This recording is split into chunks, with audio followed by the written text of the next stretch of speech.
once you're already self-sadistic and necrophilious to that level where now you're tenderized for them, they've got a bevy of different ways now to continue the process so that you're basically not an emotional being at all, right? They're going to put that concrete wall in that R.D. Laing talks about, install it into your psyche so you never even have to feel. You don't even feel what it is to be human anymore. Right. You will have so many distractions, and that's part of this virtual thing, just have the distractions. We can already see that happening now with the teens and their phones and stuff. But that will do it. Secondly, then they go, yeah, you're right, that might become gray quick. How do we back that up? Do we then inject them with something? Do we create the pharmaceuticals that will be helpful to, even if the slightest tremor of emotion arises, because the neighbor's dog keeps shitting on your lawn, and I'm gonna take out an Uzi and blow him away, my neighbor, all of this. So all the road rage or whatever, there's some fallout here. We've got to have them sedated. Well, yeah. Now, my own belief is that it will be pharmacological. I've said this many, many years ago that it'll be more like the Frank Herbert Dune situation with some super drug or concoction of drugs, not just one drug, obviously. It'll be a concoction, a pharmacopoeia, in which, because remember, we're all different personality types. There's male and there's female. We're all at different zones in our life as well. In a 60-year period, the adult's body is different than the teenager's body. The teenager's body is different than the menopausal body. So they're going to work hard on finding the perfect drugs, plural. I know that movies like Equilibrium and even Dune, they just go for one potion and that's it. That's because they had to say for time and content. In real life, there'll be a pharmacopoeia of different customized products that one can shoot into them based on their particular kind of profile, and that's what you're seeing in the early stages now. So when you go to one of these white coats and say, "Doctor, I'm depressed," and they hit you with some of these, antidepressants, they're testing them now to see which they can synthesize. It's just the early days yet. And they don't care about the fallout or if it makes you 10 times worse. They're watching it. They want to see what it does because they know where you're heading tomorrow. They know that you'll be crying out for these drugs tomorrow. And so my feeling is it will be something to do with drugs right now. And some of the upper middle class pompous asses, these Deepak Chopras, are now hell-bound to try and sell you the whole DMT, ayahuasca thing. I've spoken on this at length, how false and fake it is. But you see, the jaded upper middle class guy who's got more money than he needs, and he's tried all the other false crap that the world could throw at you. He's digested it. His constitution is now so full of waste and toxicity, even though it's under the guise of some new ageism or some smiley face. He's rotten to the point, and he's as far away from truth as you could possibly get. Yeah, he's going to sign on for whatever other thing can take him out of his body. Can pretend that he's got a pseudo god. The god doesn't exist, but we'll give you one in the virtual kingdom, right? We'll create Zeus. Do you like Zeus? What do you prefer? An androgyne? Bacchus? Hey, you can push this button, go into the world of a god of your choosing. Do you want to be with Pan? He's good. Bacchus, maybe, or Adonis. Choose the kind of god that you like, and you can become his disciple. Hey, better still, you can become him. So we're seeing all the early stages where you can just literally become virtually, who and what you want to become, because really God is a cardboard cutout anyway. It doesn't, even whether you're dealing with the Vedas or the Puranas, most of this stuff is just bollocks. So the Buddhism, a lot of it, all of this stuff is utter nonsense, born out of people who are deeply in need of self-hypnosis. Now, when self-hypnosis is sold to you, say in the East, this has been done for thousands of years, they're not going to tell you, hey, by the way, this is called self-hypnosis. Just go home and, install it. Take this with a cup of, half a glass of hot water. They're not going to tell you that you're being hypnotized. It's done over time. So the person who's in it will go, I've been in the Eastern mysticism for years. I'm not self-hypnotized. Well, dickhead, if you were self-hypnotized, doesn't your own logic circuit tell you wouldn't be able to know? And then wouldn't you then, instead of coming to me with a simple rebuttal, wouldn't you then say, Michael, how would I prove that I am self-hypnotized? I go, good. Now we've got something going different. Now we can talk, because I'm going to ask you questions about, what are your theories about your body? What does your body mean in your philosophy? What does the world mean? Well, that's all negative, Michael. You see, that's all negative. That's something we want to get away from. And it's all an illusion, right? That's usually That's illusion. And I just would pay. So I go, okay, so then how much self-will do you have? Oh, we don't want self-will, Michael. You see, my guru tells me everything to do. He's written several books, and when I'm in doubt, I just fire off a letter to one of his representatives or secretaries, and they've got brilliant ways, mostly to do with, meditation and so. So I go, do they ever tell you to walk out in the woods or walk down by that river? Well, no, but they tell me to roll these beads, and they tell me to repeat this mantra over and over again, and it really works. I'll go, okay, so if you were to read a book on self-hypnosis, which of the two would you think is the one? To go and watch the sunrise, or to roll some beads and repeat the same mantra 50,000 times a week? Which one to you comes under the heading of self-hypnosis? Let me think. So when they're walking about, they're in the world walking, but they're like when they tie a trunk of an elephant to the following elephant's tail. Any of the other stuff around them, the panoply of nature, the beauty of it, the changing of the light during the day, the animals, the bird song, they close all that off. But they're not self-hypnotized. Yeah, because it's been sold to them in an expert way. Right. Because they want to be docile. Nobody can be hypnotized who doesn't want to be hypnotized. Not for a permanent amount of time. Now, we are incredibly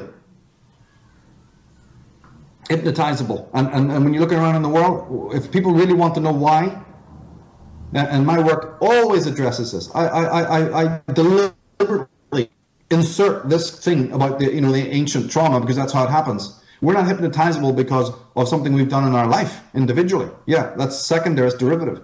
We are hypnotizable because we're already in a state of historical amnesia based on the traumas and cataclysms.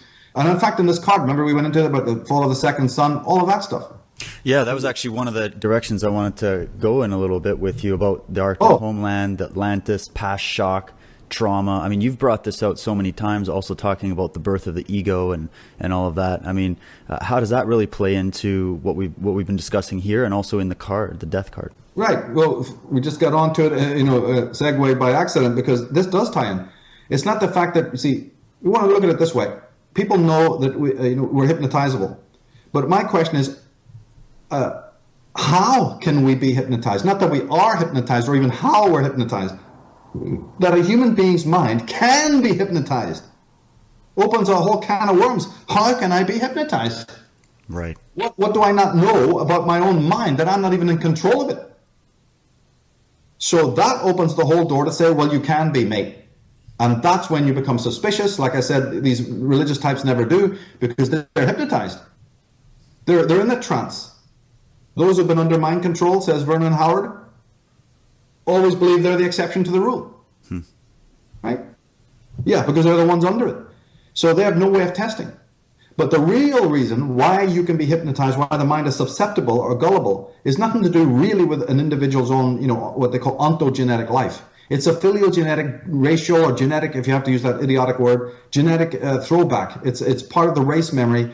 We've already put a wall of 100 meters between us and the cataclysm that shook the shit out of the world about 13,500 years ago, and that created a major breach at the roots of consciousness. Shattered consciousness, actually. What we call ego is just a small filament of what's left, which accounts for its extraordinary peccadillos, the ego. Okay, so we have this primal trauma. The masters that be, in all their forms, religious and autocratic, right? Theocratic, autocratic, have they been able to set up this rotten hierarchy simply because they know that what I'm talking about. The shaman class know it too, otherwise they wouldn't have the endless underworld. I listed about 15, examples from world mythology in the show. People can listen to the programming, and I mentioned Odysseus and Tiresias and Persephone and every tradition has the underworld, Tartarus, hell, whatever you want to call it, Hades. So that's been a recurrent thing through whole of our years, through the epochs. But Big Brother has worked out, because they're very intelligent people, your Aldous Huxley level, and your the guy I'm really thinking of, people like Harold Lasky. You've got your brains, you've got your Karl Marxes and your Frederick Engels and people even higher than them, your Paulo Sarpis. We've got some major people, spiders, predating all over our world. And so we don't need to be believing in any, archons necessarily in the way that that's been, these are the archons. And it's the ideas, the memes that they create that control the ants in the ant hive, you see. So one of them is, the trauma has happened to us. We then forget it. So we're auto-hypnotized to that degree, right? We've auto-hypnotized ourselves. So we have historical amnesia to forget about this trauma, right? But we want to forget it, Michael, right? Like this is the thing. It's trauma. We naturally want to push that as far out of our vision as possible. We don't want to address it. That's true. And this is then part of the problem that then causes all the subsequent sub-traumas, which they're doing in the media and in politics, and telling you there's going to be no bank tomorrow and money's going to disappear, and oh my God, you're going to be living in tent city, and all the rest of it, all of the different hoopla that they bring up to frighten the shit out of everyone, and then even with these invasions of foreigners, and it's all designed to keep people in a state of maximum trauma so that their control can be galvanized as they move forward to. Now, once you've understood the formula, it doesn't work anymore, right? I mean, it just doesn't work. It just completely is useless. Exactly. They keep the Svengali, keeps trying to hypnotize you, and it just won't work because you now have worked out the formula, which proves that you're not hypnotized. But then you have the problem walking around other people who can't get it. So this, of course, then is the problem of the teacher who now tries to go around to waken up the others. My motto has always been open the eyes of the world, right? I use that on most of my literature, opening the eyes of the world. I do it deliberately, that statement, because people are in a state of hypnosis, but they're also in a state of auto-hypnosis. Now, the real healing can't take place. My book that's coming out later in the year, we'll deal with this, where the healing cannot take place unless you bring up from within you the feelings that lie below that, inhibition, and work in it in that way, which is classic psychology of bringing up from within. But this time you're doing it consciously, and you're bringing because one of the brilliant things about self-consciousness that we didn't mention earlier, we were just talking about it in relation to interaction with other people, or possibly, the primitive version of master-slave, right? Self-consciousness brings us the master-slave dynamic. Yeah, but in order to break out of that, you've got to then one other thing that self-consciousness can do is it can investigate itself. We already said earlier that these materialist atheists do not want you going in that direction. They censor all the teachers that even talk about a self or a consciousness, because they're doing it for a reason. These are the gatekeepers. These are the sorcerers who don't even want you to believe in a self. Don't want you to believe, like we said, because if there's a self, then the world becomes the mirror of the self. They want you to study the mirror objectively in the Cartesian way, where you sit removed on the ivory tower, and what you learn about the universe is just about some, mechanical blocks and atoms moving around. There's no pertinence to anything of your psyche, your mind and its matter and whatever. So they've put in all these landmines to get you to make sure that people live their whole life and never get what we're talking about. But forgetting about that, if you did do the work and you dug down deeper into yourself, the higher you fly. Like John Lennon said, the deeper you go, the higher you fly. The higher you fly, the deeper you go. And so the deeper you go down into the trauma, into the wells of it, just like they show in Lord of the Rings or The Hobbit, when you go deep, deep, deep into the dragon's lair, that's where the real mirrors of the self exist. Right? They do exist in other people, but the more you try to engage with other people, you can become entangled in some of their other nonsense. So there's only a certain amount of engagement that can be done with other people. There's another mirror, the mirror of the true imperial self, right? Which is another person, by the way, in you. Now, Jung confirms this, Carl Jung confirms this, that the self is seen as objective. Strange, it's so bizarre. But he says that the content of the unconscious is as objective to you as tables and chairs, cars, trees, buildings are outside you, right? So you don't own the content of your own mind. And so therefore, in dreams, when you see a magician or a father figure or an emperor, we've been dealing with this through the Path of the Fool as well, a hermit figure, the higher self can, well, it's wrong to say higher, but let's just use that word, again, in parentheses, the higher self can appear to you, the deeper self, the purer self, in a dream or in a vision, or sometimes even manifest as a teacher in a physical way. As long as you, again, don't start groveling at the feet of such a being, right? In fact, a true teacher would never allow you to grovel. He'd kick your fucking teeth in if you got on your knees to him. Yeah, exactly, yeah. Right? So if you went inside to the archetypal teacher, that's the mirror as well that helps self-awareness and healing come about. So there's a whole school right now, the whole world, wants you to look only externally for your problems, blame everybody else, and choose 100 other false ways of healing from these agonies and pains. Never get to the core of it. So, it's been my lifelong desire to bring into the path of the Fool more than just, it actually all pertains to the tarot. I mean, there's no getting away from the tarot. But some people might think, oh, what the hell has German philosophy got to do with the tarot? Yeah, well, keep watching and you'll find out. And even in this card, it was the first time we ever got to really talk about the two-tree system. So that it can open doors there to the meditative aspect, which is crucial to this whole process. There's been so many things in this card alone that distinguish this particular program from others. But getting back to the core of what you're asking is, that Arctic homeland is one fall. That's actually a physical fall that took place. That was also then replicated psychologically.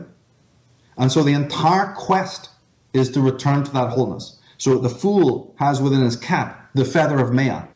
Well, we're not going to meet her until 11 cards have passed, right? When we get into the underworld cycle. The Magician is pointing up and also down, presaging that there is an underworld cycle. So those two cards, the feather of Maat says, I'm looking for wholeness. I'm looking for equilibrium again because I've lost it. And because I've lost it, my time is limited and my path in front of me can fall over the edge in a second. And I don't like that. I'm always walking on the edge because I'm not predictable anymore. I cannot tell what's coming.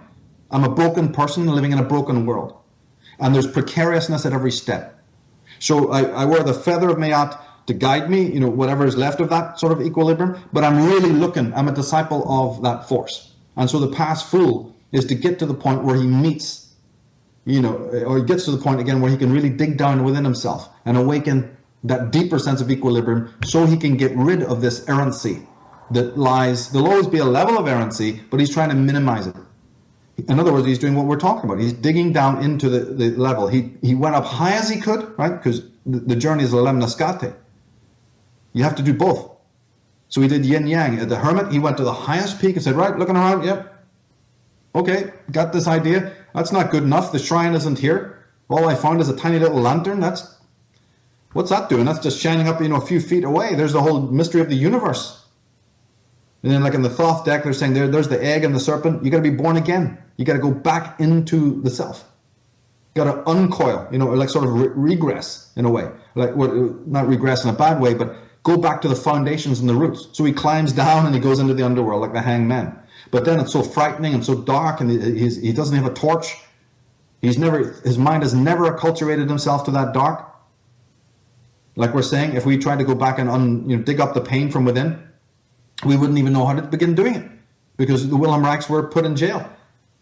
Right? The Arthur Janovs, nobody listened to anything they had to say. So Alexander Lowen, that's just a book you can just toss away. There's no meaning, right? I'm getting on with what I'm doing. So we don't have a paradigm in the West. The West thinks it's so brilliant. It's not. That's why these scientists live in their ivory towers. That's why they're doing all of this nonsensical work. And anyone who tries to bring them back down to what it's all about, they fail. But until you dig down and you find that light, because that light is within.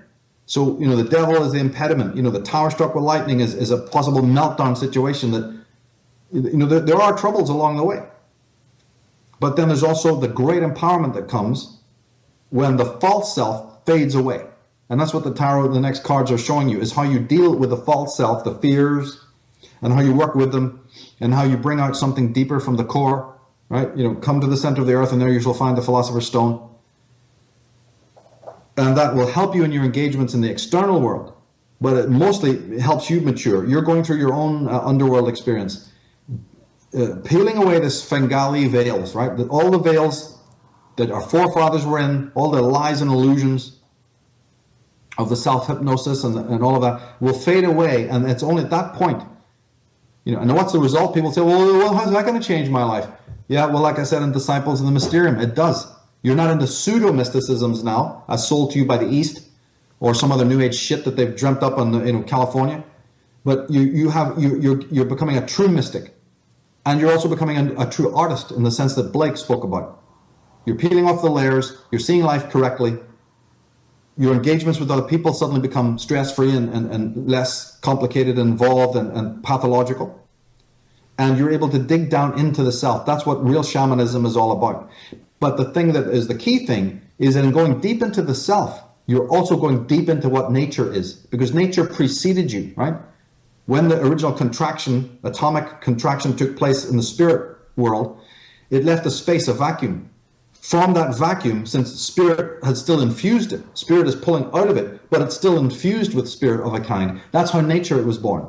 Then within that vacuum, later humans, or first you had the vegetable, first you had the mineral, the vegetable, the animal, and then the human came. Now we move to the meta-human, right? That's all within the vacuum that still, the ground of it is spirit. And then out of that comes the self-consciousness. So there's no way for a person to dig down into themselves without doing it in the theater of nature. And that then means in practical terms, getting the hell out of the city. Using the city for what it is, right? But not living in one. Not saying, oh yeah, I gotta have an apartment, fluorescent lights and all the rest of it. Trying to be at least on the lineman where you can spend a great deal of time near the hills, near the water, near the valleys, near the animals, the smell of the soil. All things are crucial. In fact, I would say that the real enlightenment cannot take place without it, because the city is such an artificial scape, and it's part of this whole, construct of horizon. The very forces I've been talking about all the way through the show, the series, that incarcerate you psychically, not just physically, but psychically, so that your feet never walk on uneven. Do you know how bad that is? Because in Chinese, as you well know, in Chinese medicine, the ear has all the acupressure points, but the feet do too, right? From acupuncture and acupressure, the feet are the reflexology points for the whole of the organs of the body, isn't it? That's right. Yeah. Yeah. So if your feet are only walking continually at work, on the pavement, and at home on a flat surface, it doesn't know what an incline is. Do you realize how utterly, utterly, utterly bad that is for your body's equilibrium and the organs?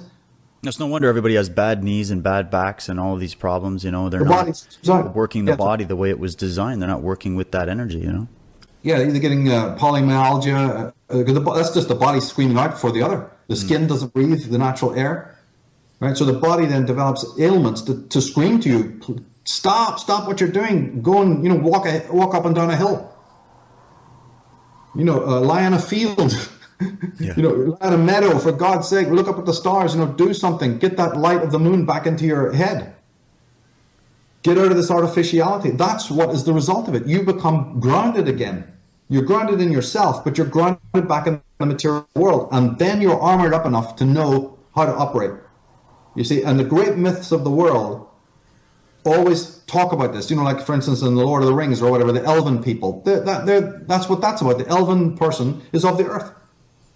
He's of the trees, right? The magicians, they're from, they're about synthesizing.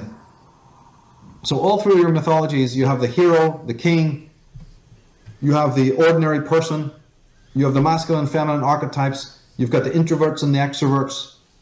It's incredible when you get into it. And the best archive to look at those archetypes is the tarot. So that's why I work with that, because it's pure. And then what you learn from the tarot, you can take out into the field of art, storytelling, like the Harry Potters or whatever your favorite thing is. You'll see all these archetypes in it. But the real way to learn it, the crash course way to learn it, is from looking at it in the tarot, because that's ancient. And it's okay for people to think that this was some stupid card game. That's great. Let them think that. I don't cater to those people. Let them think whatever they want. Get the hints. This is an archive for the initiated, and they have to bring, just like we had the quote, you've got to build these bricks into your own temple, and when you do that, then the secrets of them become more obvious to you.